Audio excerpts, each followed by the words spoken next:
सुप्रभात, मैं गीतांजलि लेके आई हूँ नॉन स्टॉप खबरें बाय टाइम्स की ओर से। अनलॉक 5 के दिशा निर्देश जारी, 15 अक्टूबर से खुल सकेंगे सिनेमा हॉल, स्विमिंग पूल। केंद्र सरकार ने बुधवार को अनलॉक 5 के लिए गाइडलाइंस जारी कर दी है। अनलॉक 5 की शुरुआत गुरुवार से होगी। इसके तहत सरकार ने cinema hall, entertainment park, swimming pool को 15 अक्टूबर से खोलने की अनुमति दे दी है। हालांकि सिनेमा हॉल को 50% क्षमता के साथ खोलने की इजाजत दी गई है। गृह मंत्रालय की गाइडलाइंस के अनुसार स्कूलों और कोचिंग इंस्टीट्यूट्स को खोलने को लेकर 15 अक्टूबर के बाद राज्य सरकारें अपने हिसाब से फैसला कर सकेगी।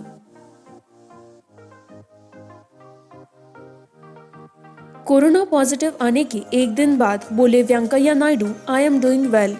नायडू ने कहा, मैं अच्छा महसूस कर रहा हूं और चिंता की कोई बात नहीं है। उपराष्ट्रपति सचिवालय ने नायडू के हवाले से ट्वीट किया, मैं चिकित्सा सलाह के अनुसार वायरस से निपटने के लिए सभी आवश्यक कदम उठा रहा हूं। मैं वास्तव में आपकी शुभकामनाओं का आभारी हूं।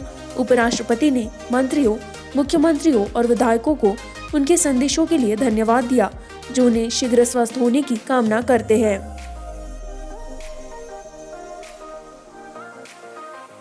भारत के सक्रिय कोविड-19 मामलों में कुल केस लोड के 15.11% है।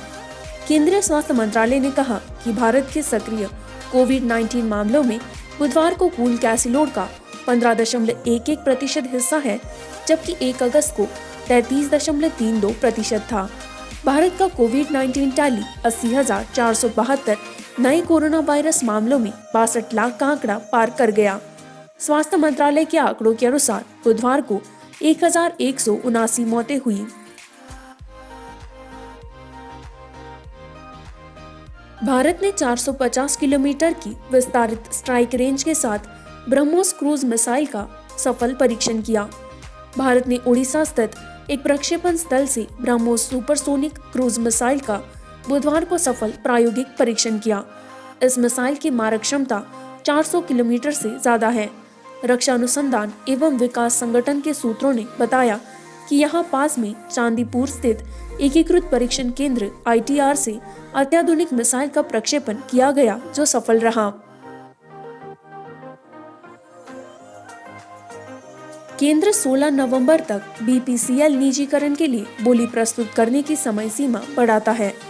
सरकार ने चौथी बार भारत की दूसरी सबसे बड़ी तेल refiner Bharat petroleum Corp limited BPCL के निजीकरण के लिए बोली लगाने की समय सीमा को 1.5 महीने बढ़ाकर 16 नवंबर कर दिया है। सुप्रीम कोर्ट के 2019 के फैसले के बाद बाबरी मामले ने अपनी प्रासंगिकता खो दी थी।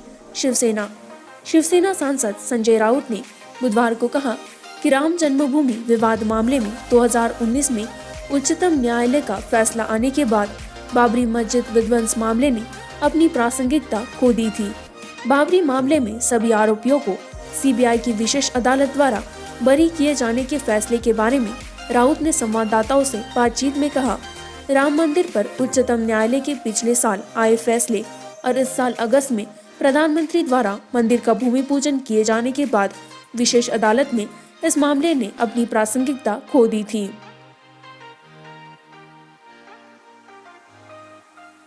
रिलायंस रिटेल वेंचर्स में जनरल अटलांटिक 3,675 करोड़ रुपए का निवेश।